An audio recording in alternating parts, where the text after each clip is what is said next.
It is a big week for foreign policy at the White House. Not only is the NATO Secretary General in D.C., but the Trump administration's stance on Russia and Ukraine seems to be ever evolving. Our Doug Luzader joins us now live from Washington with more. And Doug, what's the president's current position on the support of Ukraine?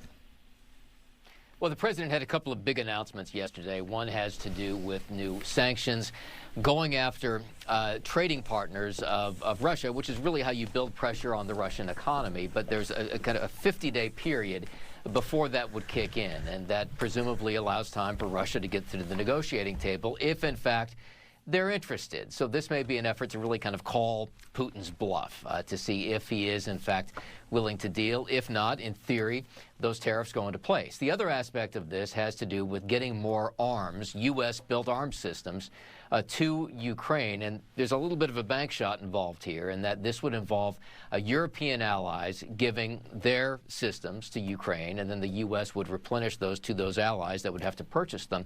So we're talking about things like Patriot anti-missile systems, the kinds of things that Ukraine really needs. Now, still kind of up in the air is whether this would also eventually include offensive weapon systems. There had been some talk or some reports about the possibility of sending long-range missiles that would allow Ukraine to strike deep into the heart of Russia. Is that still on the table? Difficult to say, but clearly this represents a significant turnaround on the president's part in terms of strategy in dealing with both Ukraine and Russia. Sure, and yet, Doug, we know that this is some new information, this new announcement. What's the response been from the president's own party and from Democrats?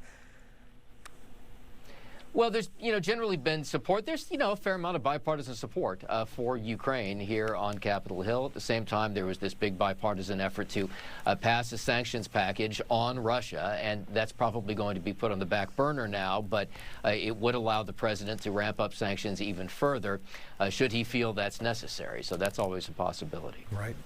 All right, Doug, always good chatting. Thanks so much. Appreciate it. We'll talk with you again. Appreciate it. Thank Doug, you. You bet. Doug Luzader, live from Washington.